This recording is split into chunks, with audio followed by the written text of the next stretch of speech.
Glad to see that you could be consistent with something other than showing up to work, because that was it. There's been a lot of shade being thrown here today. Oh, I'm on the podcast for the creatives with Brooke. What are you doing? Welcome to the For the Creatives podcast. Hi guys, it is Brooke Christina, founder of For the Creatives. And today we're in a little different environment, okay? We are not in the studio. We are at Omar's kitchen.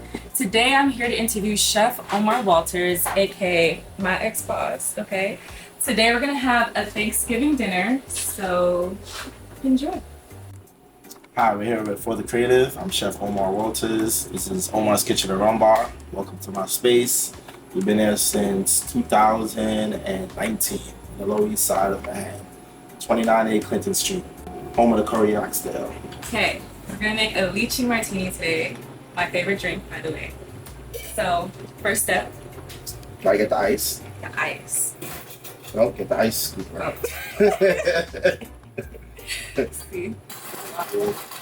Okay, Get the ice. put it in here, right? Yep. With ice. Get the lychee juice right there. Lychee. How much am I putting in here? Put it in about What does that mean? this. There you go. Depending on how strong you like it.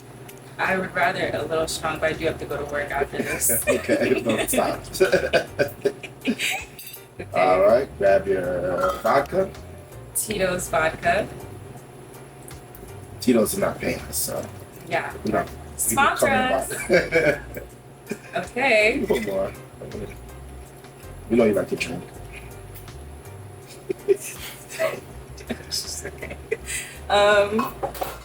And your simple syrup. Simple syrup.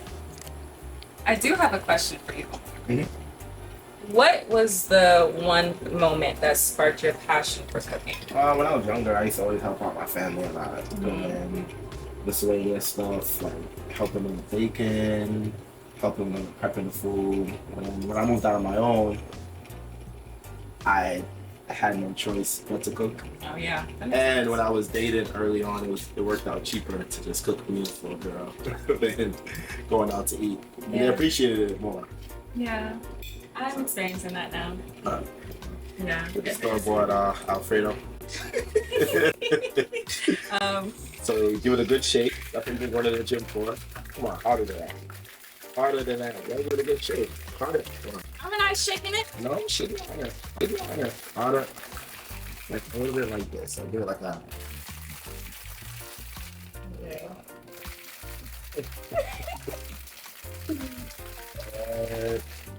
Is it good? Open it up.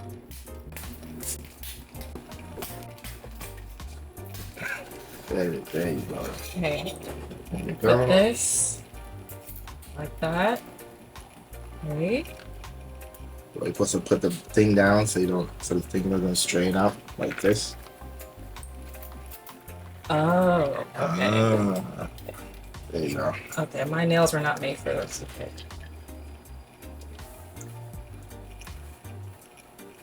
Okay. Girl, Do I fill to the top? it's up to you how much you want to drink. Yeah. Oh, what shift? There you go.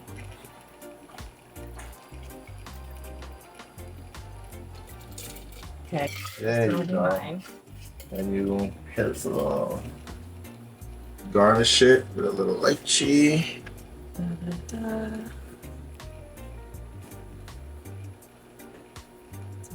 Da-da. Oh, look how pretty! Cheers! What are we cheersing to? Life. Let's cheers to more success. More We're success. proud of you here at Omar's Kitchen. You've been Thank you. excelling in it and being consistent. Yes, I have. I'm glad to see that you could be consistent with something other than showing up to work, because that was it. There's been a lot of shade being thrown here today, and I'm not really okay with that. Something that is common with a lot of creatives, but moments of doubt. Mhm. So, did you ever question if this was your path? So I question it a lot because I was listening to people a lot. So a lot of times people will tell you not to do it, don't do this, and that made me question it a lot. But one thing I did learn, you can't take it personal when people tell you not to do anything, especially people that love you and care for you, because they're more looking out for your best interests, so they don't want to see you like hurt or fail, and they're looking at it from their lens as well. So that was one thing I'll tell a lot of creatives too. Don't cancel the noise, but hear what people have to say, but still go with your passion. But sometimes there's truth to what they're saying. So they say, don't do this because it won't work. And you listen to it from their lens. You could follow the steps of reasons why it wouldn't work. Right. So you could follow the reasons, follow the steps of what not to do. Like, you know, it'll be, because it's always good to see things from other people's eyes too, because they might see something that you don't see. Right. But you also know your passion within, so. Yeah, but that's very common with Caribbean parents too. Yeah, very. So they'll tell you, go be a doctor. And grandparents. Go be a lawyer. So what's your skincare routine?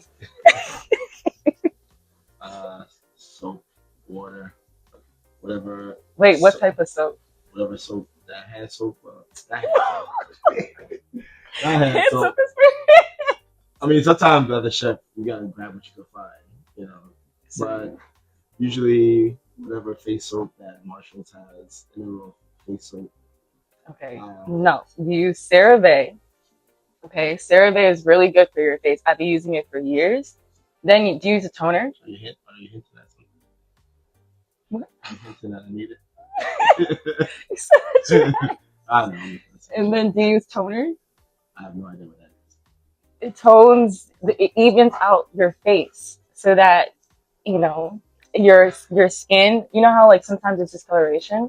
Yeah. You're just one skin tone. Okay.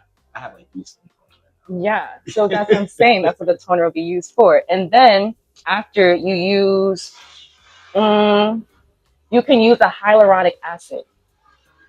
Oh, yeah, the text me this. A hyaluronic acid, and that's for like vitamin C. And then you use a moisturizing lotion, CeraVe. And then you use African shea butter to make your skin glow even more. Okay. Is there all in one? No. I don't know. It's different I'll get products. those items, put them in one, create a little No, mixture. that will cause more of that. Okay? Okay, put you on to game. All right. You're welcome. You're welcome.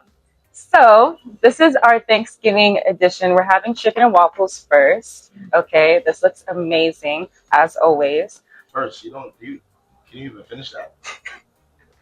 I can't finish it. I will finish it. Every single time you ask if I can't finish something, I usually finish it for real. 10 minutes. In 10 minutes, exactly. Absolutely 5. right. I've seen you within 5. Like last week. You said you finished already? Okay, so we have chicken and waffles here. And I want to know specifically what makes an Omar dish. What is the secret to your creative cooking?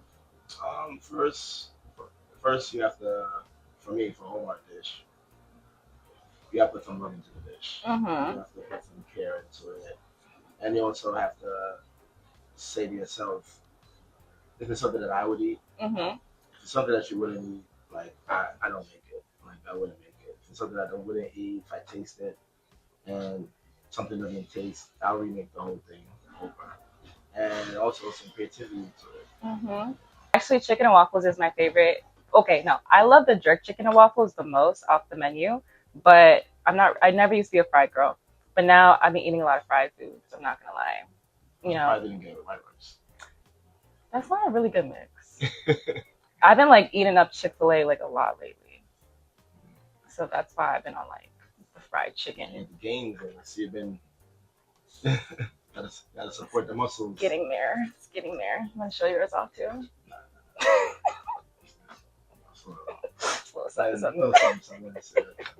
A little something. Okay, so you're talking about your creative dish. What is your favorite dish to make?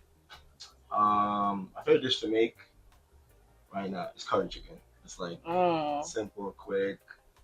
My son likes it. Do you make it like really, really spicy? Because I know everybody. It depends on what I'm making. If I'm making it for myself, I make it really spicy. Okay. All right. Lately, I haven't been able to handle spice as much. I don't know what's been changing lately. I Mm, don't know if it's getting old or you what. getting old. Yeah, that must be it. Because Mhm. I can't handle spice as much as I used to. Yeah. Yeah, so. I never really used to be a spicy girl, anyways. Like that pepper sauce is too spicy for me.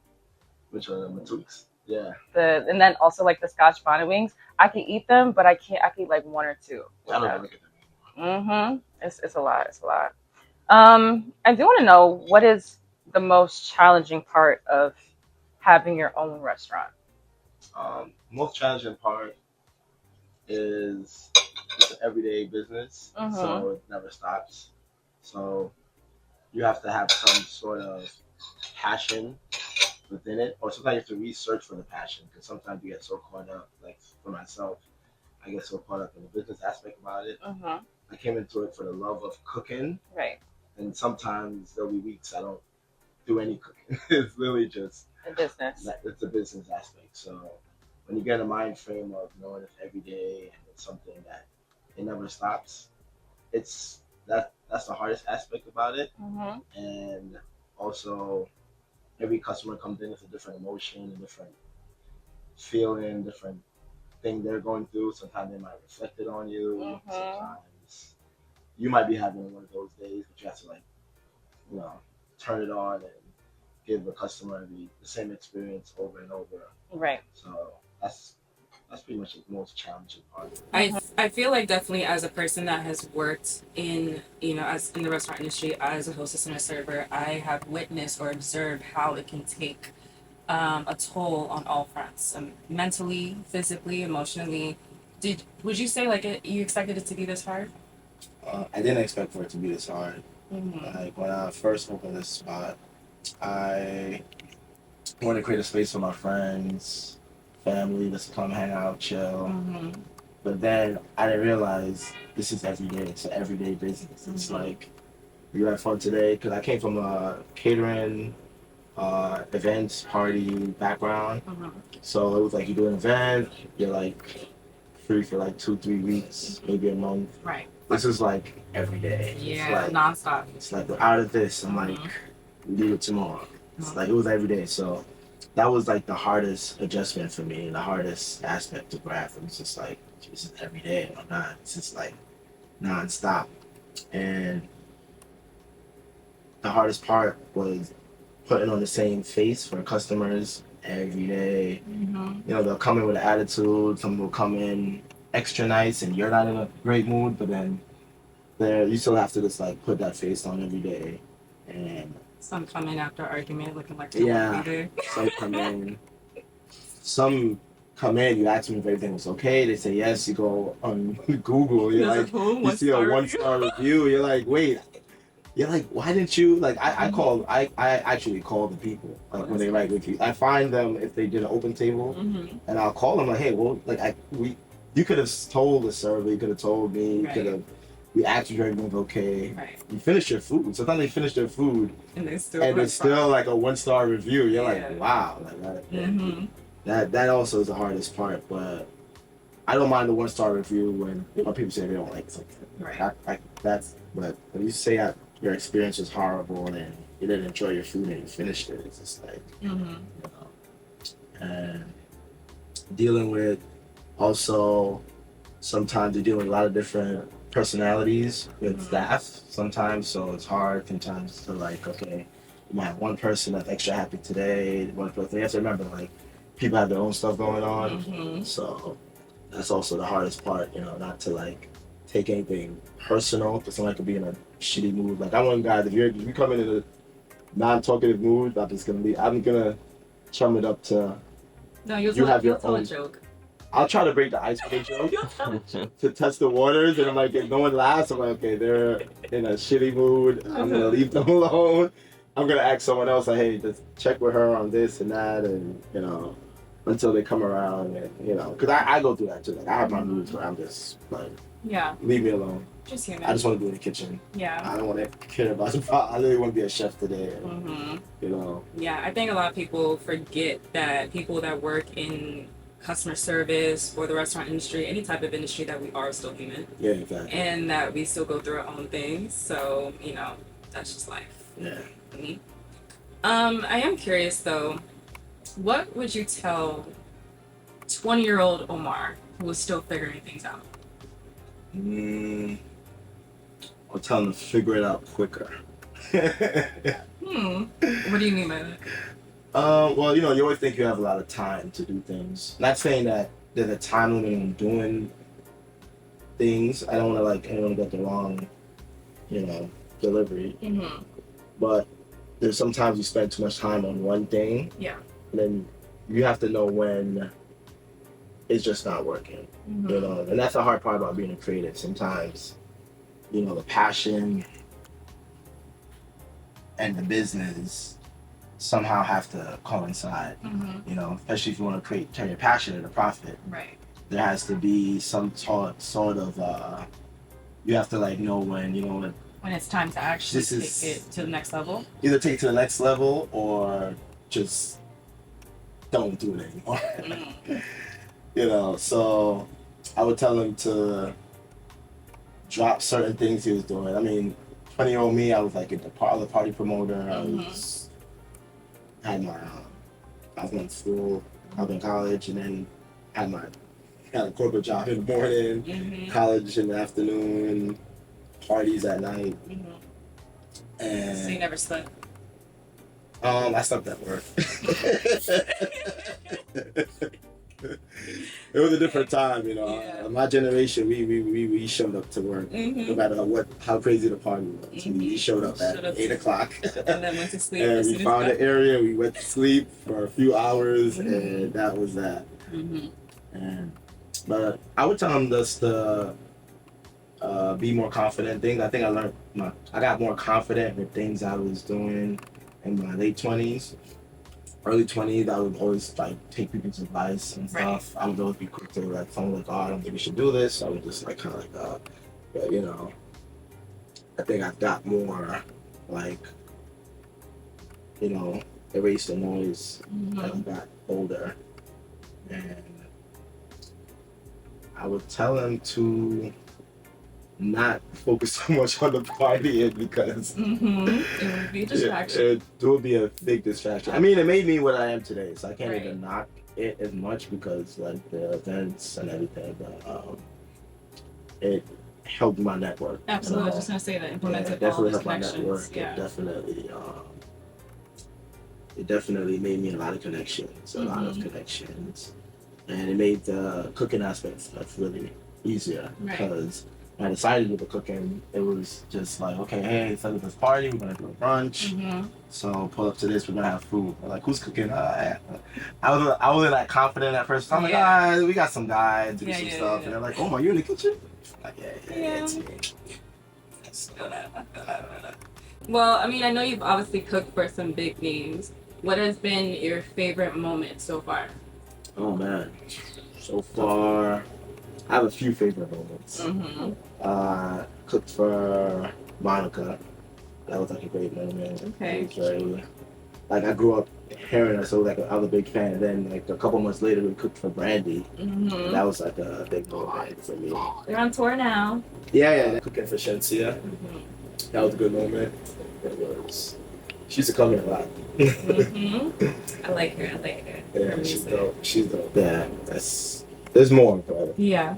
And many more to come. many more to come. And when there is another one, just, I was gonna mention Cassie, but slow. I was So let's not try to get canceled today. Yeah. I wonder, do you think social media, though, has influenced the way that people approach the restaurant industry? Well, social media definitely approached it for good and bad.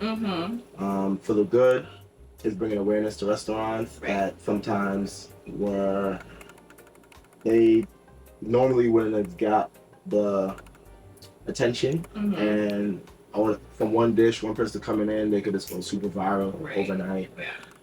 For the bad, it's becoming the quality of food that people are like raving about sometimes, and I realized that those people getting paid. That is true. A lot of people are getting paid just to say so that it's good. to say it's good, and then and when they get paid to say it's good, and it's not good, their credibility is a little bit not good to Right. some people. Yeah. And when they review another restaurant that is good, Mhm. in the back of people's minds, feel like, well, you just reviewed that restaurant that wasn't good. I can't take your word for it anymore. Yeah. So that's also being the bad, and also it's making everybody a critic, you know. It is making a lot of people a critic for Yeah. sure. You can have like one person can literally say this was the worst food ever, and everybody Exactly. will follow and run with it. And that's like the downside. That's not Mhm. to me. I don't think. I mean, unless it's really bad, then be vocal about it. Like Yeah. sometimes if your palate just isn't like, you might not have a palate for spice or Caribbean food. Mhm. So I think some people should study the dish first Mhm. before they like critique it or be vocal about it, because there's some people that will complain about they go to a restaurant and the lamb was medium and it was a little blood, and it's like they're gonna make a big scene about it, but it's like that restaurant, that's how they cook their food. Like that's how the majority likes it, Mhm. you know. And also I think it's getting saturated with like It's getting with oversaturated. yeah, like I get overwhelmed and I just go back to like my favorite places. Like I have so much things that come up and I'm like, oh my god, this spot, oh this spot, that spot, that spot, oh. And then I'm like, okay, I go back to my regular spot that There's so many places in New York because it's oversaturated with so many places to eat. Mhm. Like literally, I'm like, I want something to eat, but I don't want to go to the same place. But it's like there's so many things to go to, so many places to go to. But I mean, just know to come here. definitely come here. Just know to come here. Yeah. We don't pay influencers to say food is good. Mhm. Yeah. But yeah, it's definitely, I definitely agree with you with that. And social media definitely has had an impact on the way that people view restaurants for sure. I know whenever I see, for me, it's like aesthetic. Like, I do tend to gravitate towards aesthetic a lot, but also the aesthetic has to match the quality of the food as well. Yeah. I feel like nowadays it's some people don't even care for quality of the food. As long as it's like a popular place or something, they'll just go and say it's like a domino effect. They'll go and say, well, I went, Yeah. you know. And when you ask about the food, they're like, oh, it was okay. It's It was okay. alright. Yeah. It was good. Then why rave about it? Because another person goes and they're like, this wasn't that good the way you raved about it. It kind of shoots your credibility down Absolutely. a little bit. Absolutely. Okay. Well, this was our segment as for a little Thanksgiving meal. It looks good for sure. We're about to eat it all up. You might eat my plate. Sure. So. Okay, I'm not that fat. I'm going to actually be taught by Mr. Walters how to cook something a little small, because you know what? I've actually started cooking a little bit more. I was mentioning that I just cooked chicken Alfredo. Okay. But how did you make the Alfredo sauce? And I told you I bought the bottle from Target, but I made everything else myself from scratch. Okay. You should have bought everything else from Target too. And I'm also making mac and cheese for Thanksgiving. And Are you buying the pre-made cheese sauce? You No. just pouring it on and No. put it. I'm going to get the 3 cheeses and I'm going to put them all on the noodles. Okay. Okay. I don't know, the heavy cream, all that type of stuff. No. I need a man to buy me the ingredients. And then I'll do the cooking. But yeah. Well, this looks great and I can't wait to dive in, but let's go make our little meal. So this is our infamous plantain saltfish fritters bites. What you're gonna do here, you're gonna grab it in the scooper, roll it in your hand, roll it around. This, it's a nice ball. Then drop it in the hot oil. Don't drop it in like just yeah, I know you. I saw you. I'm like yeah. So go ahead, try a few. Okay. Can I just put it on my hand? Oh sure. Just make a ball. Yeah. So I can't do that little soccer shit that you just do with your It's mutes. easier. Okay. You can make it a little small. Yeah, I was trying.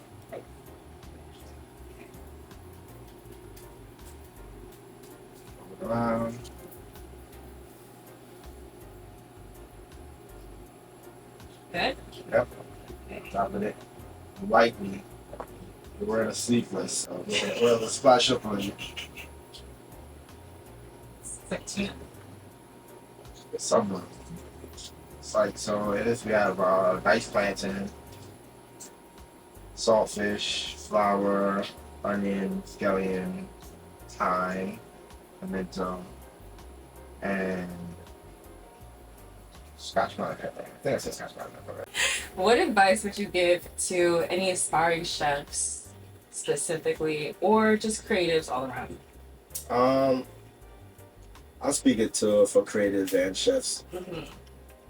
Go with your passion. Go with how you feel, but still don't take the critique of the bad way. Look at it the good way. Like I know a lot of creatives and chefs, and sometimes I have that problem. And I check it sometimes. Mm-hmm. People are critiquing. We tend to be very like Hard on ourselves. yeah, or if they don't like something, it's like why don't you have to understand that everybody is not gonna see your passion or have the same palate that the next person. But focus on the people that like what you're doing, that like it, because there's gonna be people that doesn't like anything you're doing. And once you find that niche of people that do like it, focus on those people and how to gain more of those people. Right. Chefs, you've worked with many chefs. What separates the good from the great? What separates the good from the great is the great still leave room open to learn. They're constantly learning. They're willing to learn from people. They're willing to take advice. They're willing to try new things, learn new techniques that's changing with trends and new ways to do the same dish that they probably were doing 20 years ago. There might be a quicker way to do it. There might be a more efficient way, a cost-friendly way. And I noticed that with like the chefs that are good or almost good, they're like hard-headed. They don't want to learn anything new. They don't want to change. Like they make actually things harder on themselves. They're stubborn. Than actually just learning. And I learned that. Like some of the greatest chefs that I've worked with, worked under, they're always willing to learn and reinvent stuff and try new things. Yeah, always experiment and create. So right here we have Brooke's semi-burnt. This is kind of funny though. Look at meatballs. Guess I burnt them just a little bit. That's probably expected of me.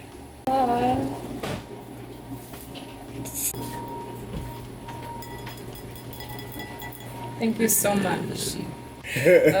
So Omar, Jamaica was hit with the Category 5 hurricane. How can people contribute to helping? Right now there's many ways. There's volunteer groups on the ground.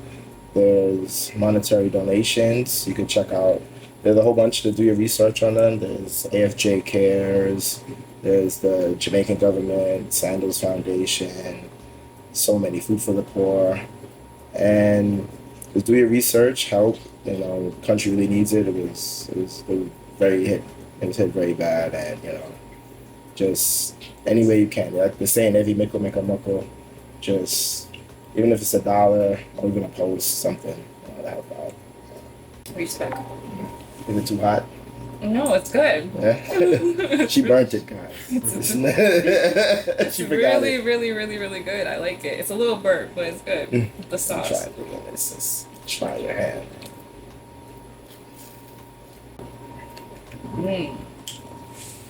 My first time having this in like almost 2 years. Now we're gonna take our shot to celebrate the end of this interview. Okay, Oh boy. let's celebrate Thanksgiving. Let's just do. Y'all still don't have Casamigos to this day, which is crazy. No Casamigos. Okay, still to this day, no Casamigos. Casamigos is bullshit alcohol. Casa Blanco is the best. Okay, but you know what? We could just do Espolon. Casamigos gives you a headache. No, it does not. It doesn't give me a... Sugar water. Okay, here's my shot question. Should you leave a man if his cooking sucks? I'm not gonna throw my brothers down like that. Don't leave them. stick to the guy code, man. Ladies, if that man don't know how to cook and you don't either, leave him. Go find you a man that cooks. What about the girl that doesn't cook? It's okay. So should the guy leave the girl? She doesn't know how to cook? No, that's too traditional. We're not living in the 1940s. Okay. You know? Yeah. You hear that? You heard that first, guys. Sorry. Double standard. It's not a double standard. It's tight. Yeah. You buy store-bought Alfredo, so. Okay. Bye, guys. Thank you for watching. Later. With the matcha and the quarter zips. The matcha and the quarter zip. All the men be coming into the fucking aloe like, For yo, quarter can I get a zips. quarter zip? Oh. She was like, what's this trend with I don't do Nike Tech anymore? I do quarter zip. You'd be like, her son probably told her. She was like, that, she said, my son told me that, and he's 14. Ooh. Boy. It's menopause. Yeah. That's a joke. Alright, go ahead. Comes with age. Definitely comes in age. You'll get there one day. Let's hope your age is graceful as I did. In 20 years. 20 years is gonna fly by like yeah. I'm gonna tell you something, bro. I'm gonna be 60. I'm gonna be like 10 years like, damn. What did he say about the nigga? That's true.